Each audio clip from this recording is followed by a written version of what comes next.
Hello and welcome to Downen Scaled Replicas. I have been a Battlestar Galactica fan since the original series back in the 1970s, and I feel that as a modeler we've really been fortunate to have some fairly recent releases of various Galactica kits, from capital ships to fighters, and they've been of pretty good quality, so we've been very fortunate to have those. But as a modeler, I'm really thinking about what a Colonial fleet would truly look like. And a lot of Battlestars is fantastic, but clearly you're missing the support ships that go along with that. So here at Downen Scaled Replicas, there's been some thinking about what some of those support ships might look like to help fill out a Colonial fleet. And so this is going to be the first in a new series of custom designed ships to help you fill out your Colonial Battlestar Galactica fleet.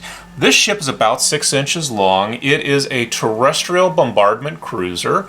What it is, it's basically a missile ship. Think of it as a ballistic missile submarine in a way. You can see here silos on either side of the ship here. Here are 6 silos all opened. Here are 3 open, 3 closed, and here all are closed. These are echoed on the other side of the ship as well too.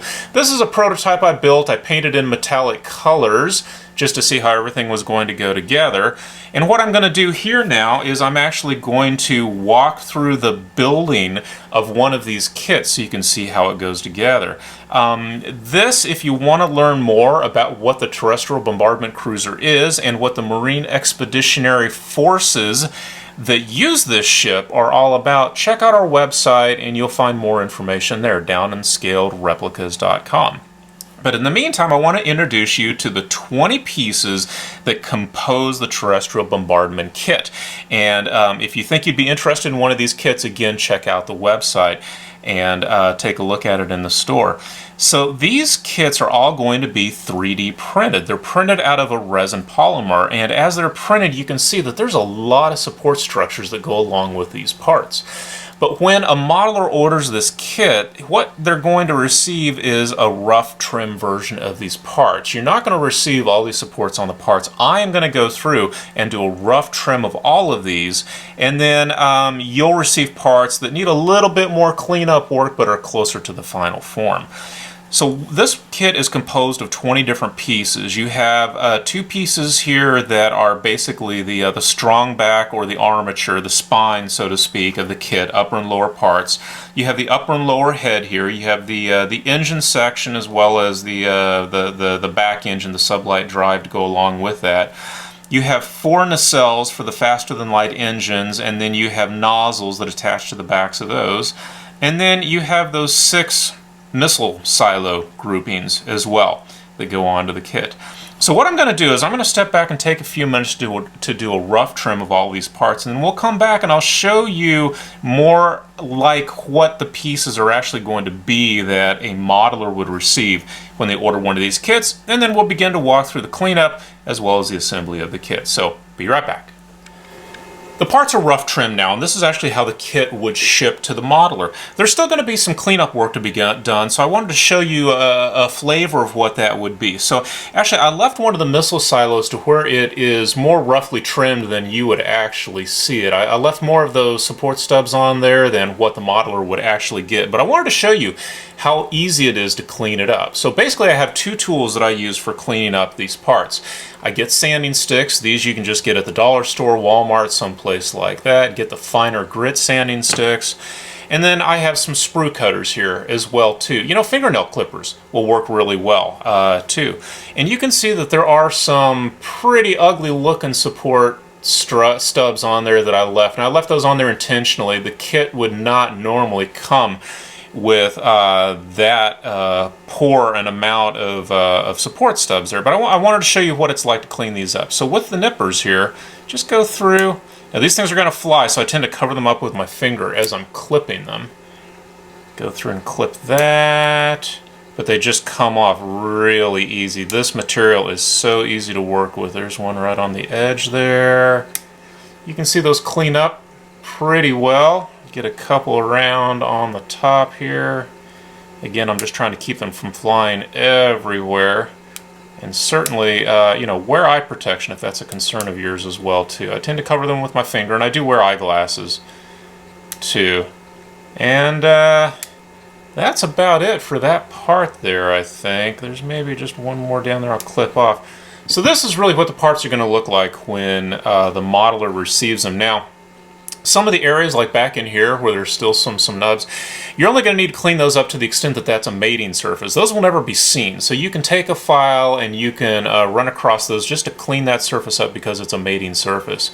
But for some of these other surfaces that will be seen, like the ends of these exhaust nozzles here, this is a missile silo, so the exhaust from the missile is funneled down through these exhaust ports here. Again, go to the website, you can get more information on the design of the terrestrial bombardment cruiser itself. But for most of these areas, all I'm going to do is I'm going to take my fine nail file and I'm just going to swipe some of those areas like that there.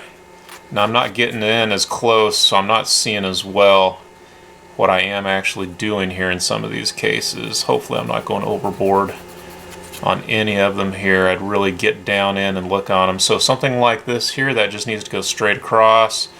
So I just do a little bit of sanding like that there. This material is so easy to work with. That's really all it takes in most cases. There's a sharp edge right there. I'm just gonna take that off there. Really, as you're cleaning up some of these surfaces, use either a sanding stick like this, or if you want, use 400 grit wet dry sandpaper and use it wet. That's actually my favorite way to go about this. I wouldn't go any rougher than probably 320 on stubborn parts, because you're going to find that you're removing more material more quickly than you might even realize. Now for a surface like this is going to be a mating surface here, and I can be a little rougher with it. So I've got a file here that I can use on this surface. What I really need is I just need a flat surface there so it will mate up against the spine of the ship better. So I'm just going to go over that. Yeah, see, that cleans it right up. I'm just going to make sure we have a really good sharp edge right there. And really, that is about all I would need to do. I think that there's just one more edge on there I'm going to be sure to get, so that when I put two of these silos next to each other, the way that they're going to be installed, that'll fit well. So that's about all the cleanup that I would do on that silo. And that's what the modeler will need to do. And you'll have the remaining silos to work on. Now, take a look here at the top and bottom of the spine here. This is the basic structure of the ship. But you can see in here, hopefully you can see in here, let me turn this around here, there's a forward marking on it right there. And invert this one, there's a forward marking, corresponding forward marking on this as well. So you can tell how they're supposed to go together. This is supposed to go together like this. Now I still need to clean up those mating surfaces, so they're not going to fit together the way that they should necessarily. Now, let me get up there a little bit closer, but you can see they're going to fit together about like that. You have these armor plates that protect the chemical fuel containers here for the missiles. And it should all snap together. It's snapping together okay, but I'm going to go back with a file and I'm going to clean up those mating surfaces because there's a gap there, as you can see. Once you have that gap cleaned up, then the missile silos are going to fit into there, and then the head and the engine then as well too. So again, cleaning up a gap like this, so you're never going to actually see this gap. You can be as rough with it as you want to. You can either get in there with a nail file or some sandpaper, or in this case, I like using this file here. It's pretty rough. I wouldn't want to use this file on surfaces that are going to be seen, because you'd have some cleanup work to get the file markings off of that surface. But just to clean up those support stubs that used to be there, I'm just going to file that smooth. I'm going to work right here. Let's do the same thing here. Get in right next to those chemical fuel tanks to get that nice and square as well.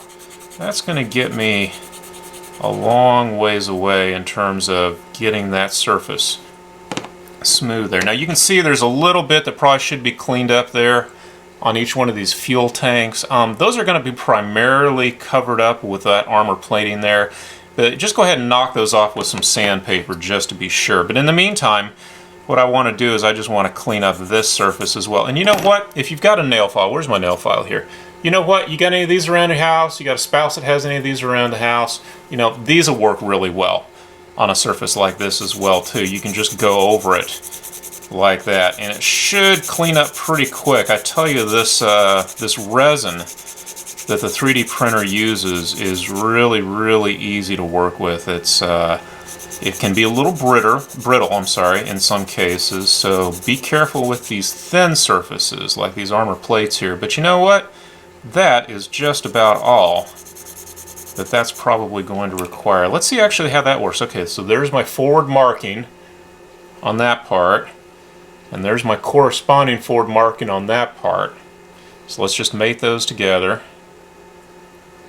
Let's see here, just make sure we get those lined up pretty well. And once you get the head on there and the engine housing on there, that's going to help with the alignment, and so will the silos. Now see there, that gap, that is pretty much all you need to do with those two surfaces. Now where's my silo that I cleaned up? I think this is the silo I cleaned up. Let's just see how that's going to fit in there between those. Oh, well, okay, I've got some support stubs right on the edge of that armor plating. Let me hit those real quick because that silo is not going to fit in there. Now I want to support that. That armor plating is very thin, so I'm going to support that with my finger while I give it a few swipes. And boy, I don't want to give it too many swipes there with the sanding file. And let me flip it around, do the same thing here on this side as well. So just work slowly and gently.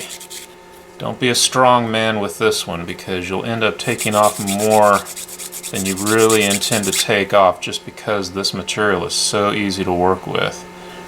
And I think I would just give it a few swipes from that direction as well to get off some of it in that direction. Okay, so I think that is probably going to be just enough to do a sample fit to see how those silos are going to fit on there. Okay, that's pretty close. Okay, so this is the one I trimmed up right here, so let's see, where'd that guy go? I think this is the one I trimmed up.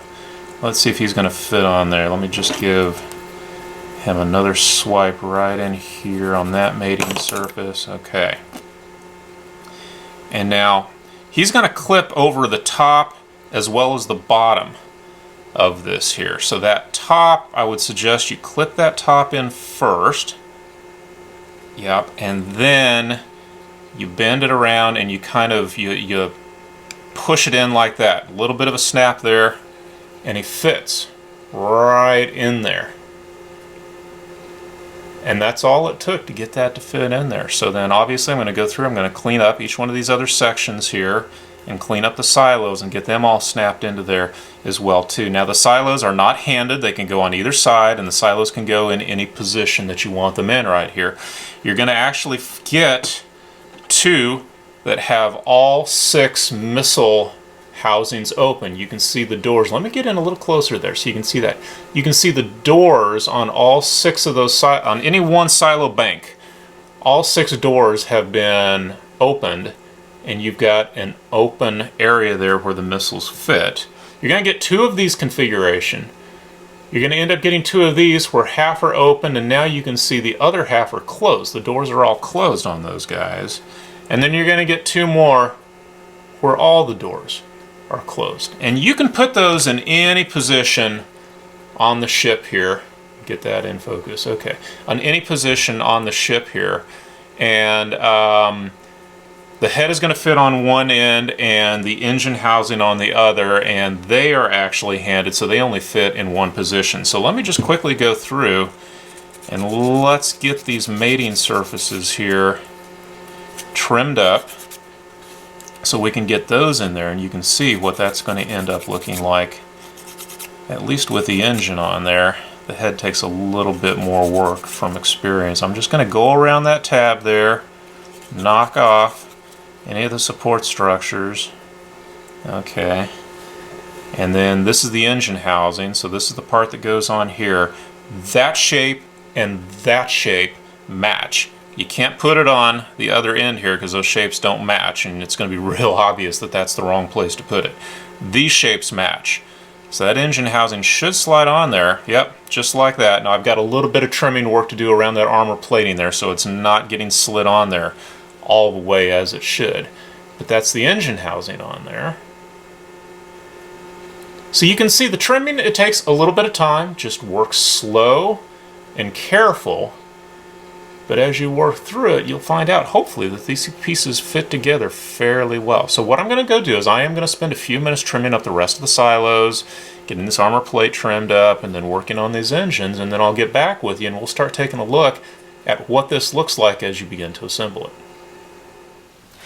So that's been maybe an hour of cleanup there, and you can see all my instruments of chaos here that I used to clean it up, just depending on where the support struts were and what the mating surfaces looked like. So let's go ahead and work on some basic assembly here. So again, let's start with the spine there, and notice the forward on there. This is going to be the upper spine piece here, so I'm just going to mate those together to where that armor plating is directly on top of those chemical fuel tanks there. Just make sure I get those lined up. Really, you can look at this front tab right here and just get those to where they are lined up. There we go. Okay, all right. Now you see there's a little forward right there, so you don't forget. Maybe I should turn that around to where it's right side up. There's a little forward right there. So that's where the head is going to go, so you don't forget that. Now, I'm just going to work this through. My personal preference is to put some of the closed missile silos up front. So what I'm going to do is I'm going to hook them on the top first, and then I'm going to rotate them around and get them to snap into place on the bottom there. And then let's go for one that's half and half. Here we go. Let's get back into frame here if we can. Okay, so get it in there, hook it on the top first, and then rotate it around to where it snaps on the bottom. Just take a look and see if all those exhaust nozzles are lining up there.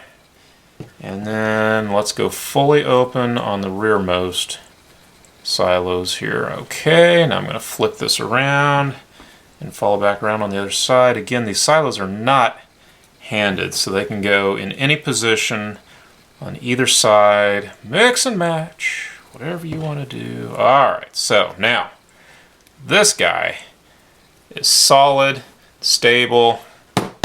He is not going anywhere.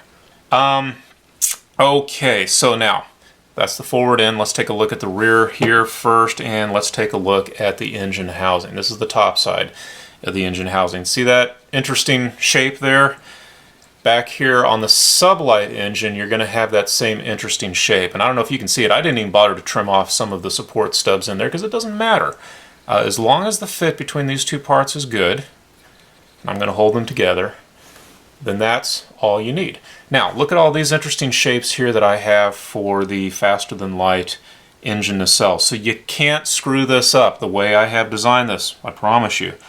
So you find the nacelle that has the corresponding shape. Here's one that has the corresponding tab that goes into that slot. And you just slide that guy in there like that. He's going to kind of snap into place and hold that together. Okay? And then here's one for the bottom, an interesting two-prong there that's going to fit right in there like that, and it's going to snap over those sublight engine housing there and hold it into place as well too. And of course you're going to be gluing this all together as you go along, but it does hold it into place. Now here on the back end, I should have pointed out, before you snap these into place, notice that there's a number on there. That's a number 3 on that. They're numbered 1 through 4. This was a number 1 here. Now go take a look at the nozzles here and take a look at the number that's on the back of the tab. Now that one I just about erased and obliterated, but that is a number 3 if I hold it up really close to my face to take a look at it. So that's going to mate to the number 3 nacelle, and it's just going to slide in there like that. It's a little loose because I sanded on it a little too long. There's a number 1 right there, so that's going to go into the number 1 nacelle. Now the reason those are numbered, they're all going to fit. They're interchangeable, but the reason I've numbered them is I'm going to try to get in there. You see there's a little bit of detail right inside that nozzle there. Hopefully you can see that, and the reason they're numbered is just to line up that detail so that those stripes are all lined up among all 4 engine nozzles there. You can see the detail on the top of that engine. I'm going to try to get that back in frame again. See the detail along the top of that engine there? Some detail along the bottom of the engine. Those are the the faster than light generators. Again, take a look at the website, take a look at the instructions, and they walk you through what all these different parts are meant to be. So I won't put the other parts on there, the other engines on there quite yet, because what I really just want to show you is how these made up. Now again, this shape here, this tab and this slot are a unique shape, so they're only going to fit together one way. And there they go together, right, like that. So there you're starting to get the engine put together. Set that aside for just a moment. Now we've got the head pieces here. So this is actually the top of the head, this is the bottom of the head. The bridge is actually on the bottom of the head in this case, and again, the instructions are going to explain to you a little bit better why that is, but because of the way that these guys come into the atmosphere, the top is down as they go through the atmosphere, so it's superheated, so you don't want the bridge on the top of the cruiser, you want it protected on the bottom of the cruiser, and there's just a simple slot tab that slides into. It's a real simple fit there. And then you just slide it into that tab right there. Now it's not going to stay because I don't have these 2 parts glued together yet, but that's how it fits into there. Just a real simple fit. I should point out here that the shuttle bay is right here on the head, and it is actually upside down. So this is the top of the cruiser right here where the missile silos are. Because of the way that this comes into the atmosphere, it's going to come in like that toward you. All of this top surface is going to be superheated before it slows down to fire missiles. So the shuttle bay, just like the bridge, is protected on the bottom of the cruiser. So you would actually approach the cruiser, if you're coming in to land, you'd actually approach it upside down is how you would do it. You'd come in and approach the shuttle bay like that. So you'd invert and come in upside down into that shuttle bay. So that's the way that that's been designed. Otherwise, it's a pretty simple assembly. As you can see here, 20 parts come together. You're going to need to use super glue, CA glue, or epoxy glue on this because it's resin. Typical plastic cement, styrene cements will not work on this. And I have found that super glue, and I just use the stuff from the craft store here with a little attachment that helps the really thin stuff get into the spots where I really want it. So what I tend to do is I'll just run the glue along some of these seam lines here, and it holds it together really well. So the next couple steps here is, first of all, I'm going to clean all this up. I got sanding dust all over everything here, so I'm going to just run this through a wash, scrub it with a toothbrush and some soapy water real quick.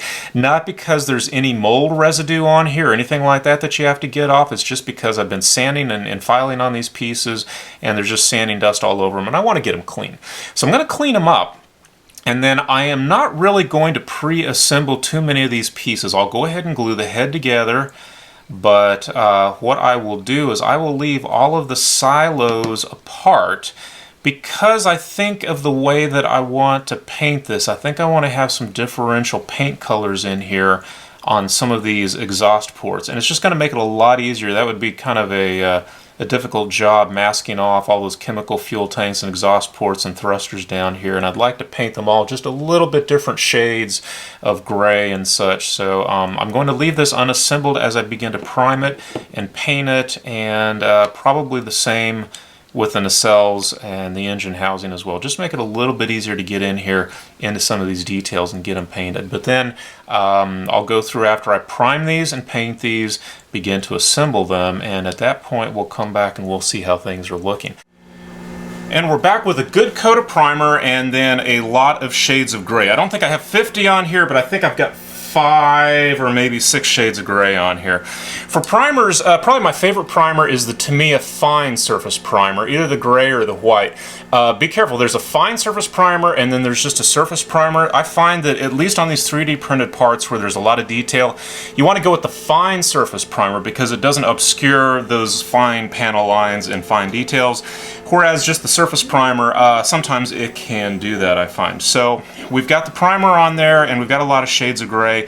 Some of these are maybe a little more stark than I ultimately want, but At the end, after everything is assembled, I am going to go through and do a really, really light coat of whatever the top coat is that I have on here, some version of light ghost gray or just light gray, whatever it is that I happen to be using. But I thought in the meantime I would walk you through assembly of the parts here. Now the first thing I think I want to do here is I want to look at the spine. Now I've been telling you about the forward on here, and I just, you know, if I can get that in the camera view right there. Okay, so there's going to be a forward on the spine there, and there's a corresponding forward on the top part here as well too. I've got these parts cleaned off here. I'll just use some thick CA glue, and I'll just put a couple of dots on there is all. It's not going to take much because frankly it's going to be held in place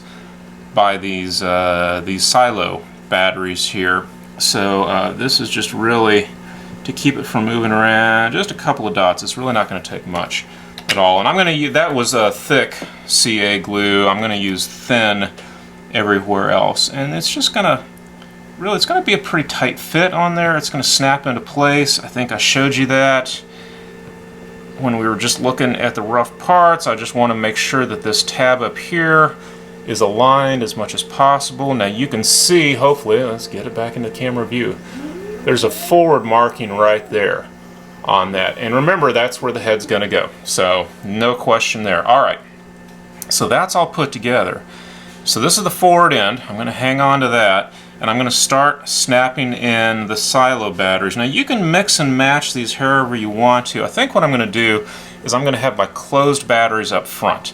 Now what I tend to do is I put them in top first, and then I rock them back to snap them into place. So fit them in top first. It's going to be a tight fit in between the armor there. Okay. So top first. You can see how I've got that in there right on the top. Okay, now on the bottom I'm just going to rotate it around. If I can do it here, if I can manage it. Oh boy, there we go. Alright.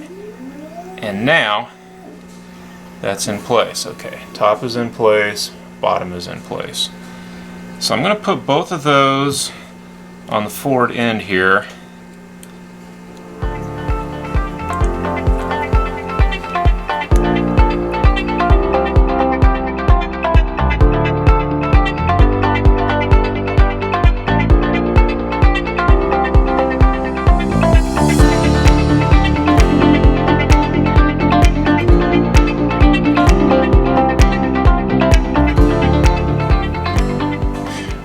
So those are in place now. You can see those are really snug. I didn't even put glue on those just because those are so snug with that interference fit in there. You can begin to see some of the different shades of gray I've got going on there with those exhaust ports, with the fuel tanks there, with the thrusters down here. I'm going to smooth that all out with a nice thin coat of gray later. Okay, so next thing, let's take a look at the engine housing. Now what I did is I already took the main engine housing and glued the sublight engine aft part onto that housing. Now, each one of these, like I mentioned before, has a unique slot. Now let me go back through. On the top of the ship, you're going to have the nacelles that don't have that extra detail here in the middle. And then these have a very specific pattern on them, and of course the nozzles have to go aft. So that means this one has to go into this place here. So that is going to snap right into place there.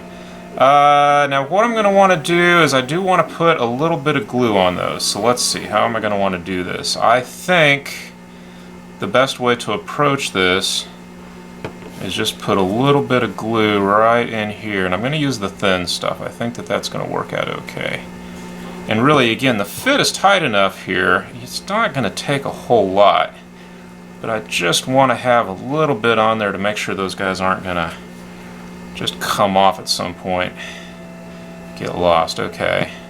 Now you can see I've already put the nozzles on here. Each one of these is numbered. The nacelle is numbered and the nozzle has a number on the aft end. I've mated those two together. The only reason it matters is I think I mentioned to you sort of there's a design or a detail inside of the aft end of the nozzle, and I just wanted those aligned when they're finally all assembled. Otherwise, it really doesn't matter. So if you don't pay attention to it, it's not the end of the world. Nobody but you is ever going to know. Alright. Now see how those nacelles are covering up some of that, that joint between the aft and the forward engine housing there? That was intentional, so really you don't need to worry about it too much. Now you can see that line, that join line right there, and there's going to be a little bit on the bottom down here. If you really want to get in there with some putty and sandpaper, obviously you can do that. I don't know, for me at least, that that's a critical issue. Put a little bit on there. And again, these are only going in there one way. It's going to snap over the back there. Now I've done all of the test fitting before I ever started painting these, and you need to do the same thing. Make sure everything's going to fit okay, because once you're committing with CA glue, this stuff dries pretty fast, so you don't want to be messing with a file and sandpaper at the same time. Now it's inevitable I'm going to glue my fingers together here at some point. I'm surprised I haven't already done it. It's got to happen at some point here during the build. Okay, and he's on there. See, these are really, really nice tight fits, especially you start getting some paint on there, even thin coats of paint, and really, that's really just going to make that fit even tighter. Alright, so, bottom, top, let's see if we can get that detail of the nacelles in camera there. Might be able to pull up just a little bit closer. There's just some very fine lines in there, and I just wanted those to all be aligned top and bottom. That's the only reason those are numbered. So if they're not, you can see how difficult it is to see in there. So it's not the end of the world. Those nozzles are interchangeable. Alright, let's set that aside. Let's go back to the head here.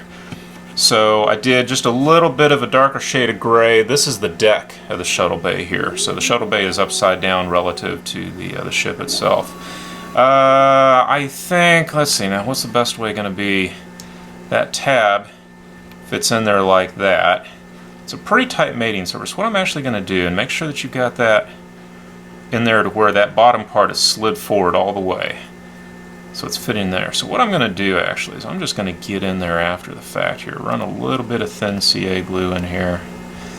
That's why I really like the thin CA glues. You can just run it right into there, into some of those joint lines, and that's going to take care of it. Not a problem. Okay, that's not going anywhere.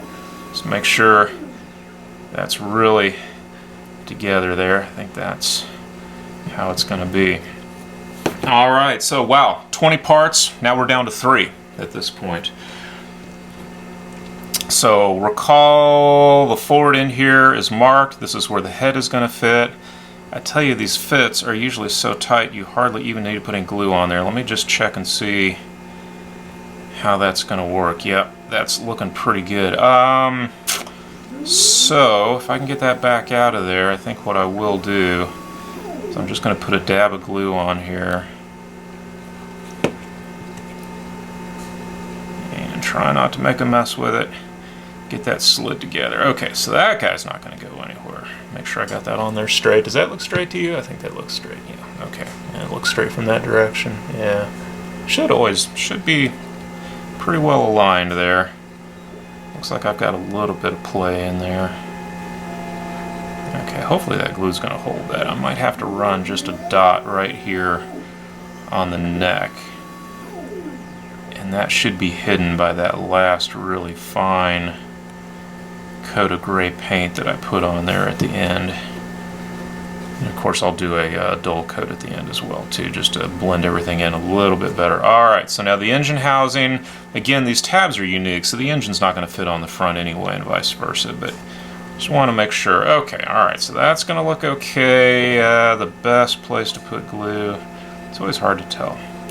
These are tight fits, you're not going to need much. Put a little bit on there, I think that's going to do the trick. Yeah, okay, nice and tight. I might run just a spot of glue right in here. Yeah, alright. Running, I can see the capillary action drawing it into the joint there. That'll look good. Alright, so does that look like a cruiser? Battlestar Galactica? Maybe? Yeah, possibly. Like I said, that paint scheme's a little harsh right now, but I will go through and even that out a little bit. One other thing I wanted to show to you was mounting of this, because I don't have a built-in mounting hole on this anywhere, because you know, as a modeler you can decide to mount this any number of different ways, since it comes into the atmosphere upside down and this is superheated. If you wanted to, you could display it, you know, something like that maybe, or you can display it as sort of the conventional style like this, if you just want to put it in with your fleet next to your Galactica, your Pegasus, and other Marine Expeditionary ship, or force ships rather. Again, I'm just checking alignment on here before it's too late to change anything. Yep, everything looks good. But what I have found useful, I'm going to pull up my earlier prototype here.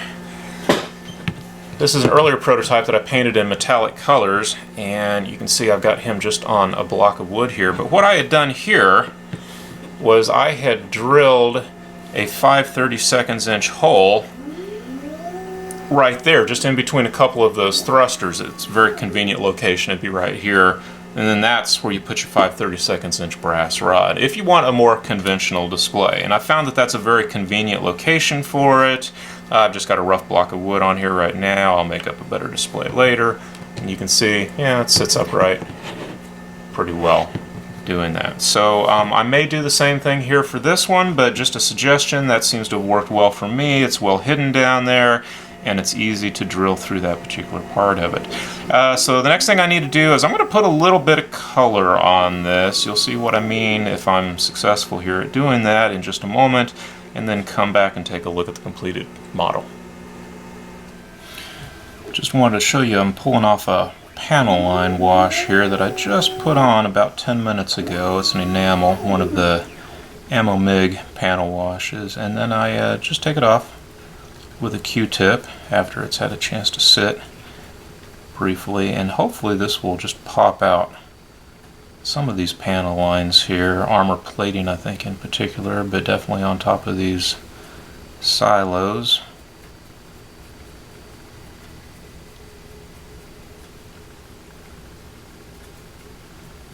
Probably time to swap that around for a fresh end. I've already worked on the engine housing there. And yeah, all I'm trying to do is I'm just trying to pop out some of these panel lines here by doing it. Yeah, I think overall that's going to look okay. Alright, I've got more on the head and more on the bottom to do, and I'll be back after I've finished. While I'm waiting for that panel line wash, those enamels, to dry before I do the final clear coat on the model, I want to take a look at something else that I'm going to provide in the model, and it is a set of guns. Now, I've drawn these up in CAD, and I was kind of wondering how they're going to look when they print out, but actually it turns out that I sort of like the way that they look. Now, I've really zoomed in on them here. You can see my big fat fingers getting into there, but let me see if I can rotate these. Now they're on supports here, so ignore that part that's holding them on there.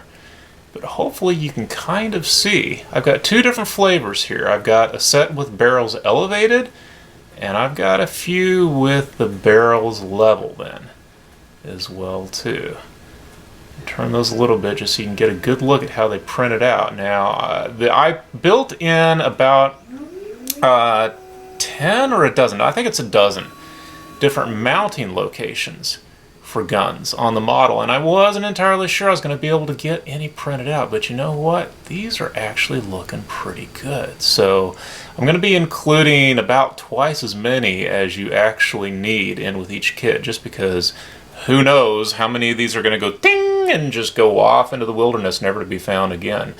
I'm going to just back up a little bit here, and the way I'm going to handle these, I'm going to put them inside a plastic bag as I begin to clip them off the runners.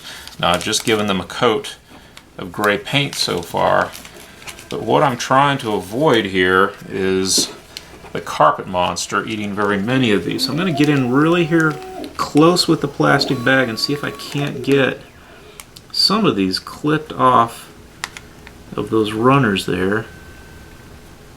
There we go, and see, they're just going to go off wild when you do that, so that's what the plastic bag is there for. Hopefully I can find them after the fact.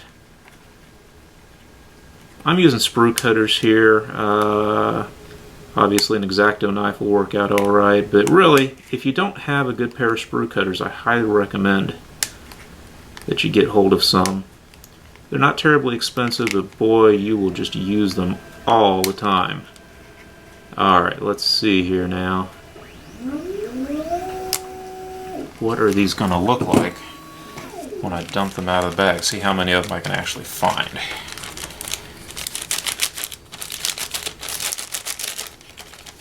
Alright, so let me zoom back in here. Alright, so there are the originals. And let's see, what have I got here? Looks like I might have actually managed not to lose too many as I was clipping them there. Yeah, let's see. Yeah, I think I managed to at least keep most of them there. So 3, 4, 5, 6, 7, 8. There's about 8 of them there.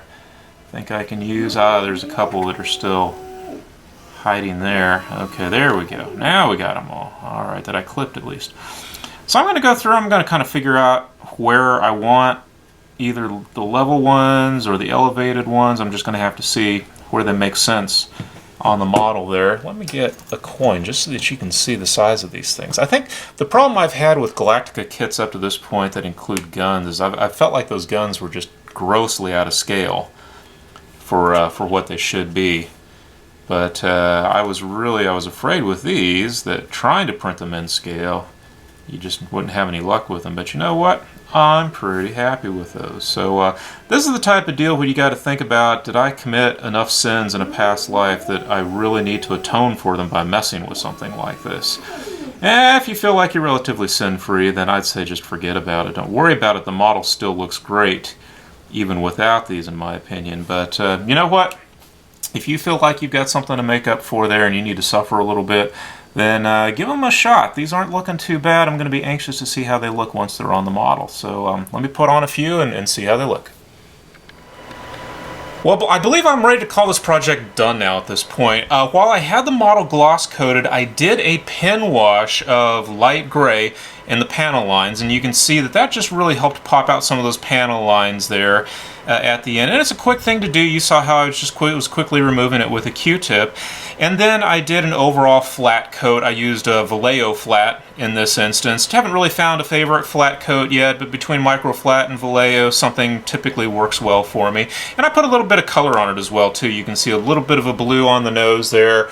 Also did a bit of pinstriping along the sides and a little bit there on the top. And I got to be careful. I'm not going to knock them off. I got those guns on there. Let me try to get those in frame. They turned out to work a lot better than I thought that they would, frankly. I've got a combination of the ones that are elevated on there and some of them that are level on there, but boy, I'm really happy with them. And the fact that they printed out so well, I'm going to keep doing that in the future for future kits as well too. And the shuttle bay is there. That's what we really need, is we need a shuttle, don't we? Wow. Okay, something to think about for the future maybe.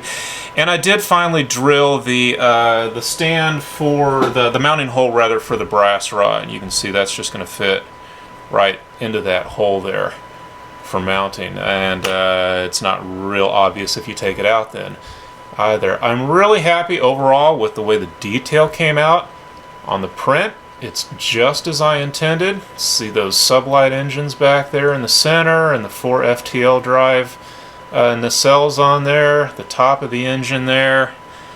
These are the 4 thrusters to push them back out of the atmosphere after they've launched missiles. Half the silos are open, half are closed. And these, of course, are the thrusters that push them into the atmosphere before they launch missiles there. And if you want more information, check out the website. I've got a little bit more information on what the concept is here and what this bombardment cruiser is supposed to do. The bridge is on the bottom here to protect it from the superheated plasma on top of the ship as it enters into the atmosphere. Overall, I just kind of wanted to get it a worn, a little weary appearance, not really exhausted, but weary, and I think I've accomplished what I set out to with this particular ship. used by the Marine Expeditionary Forces. Got a few more to go. I'm having a lot of fun. Hope you had fun watching as well. Like I said, if you want a little bit more information on this, check out the website, Downen Scaled Replicas, and in the meantime, happy modeling.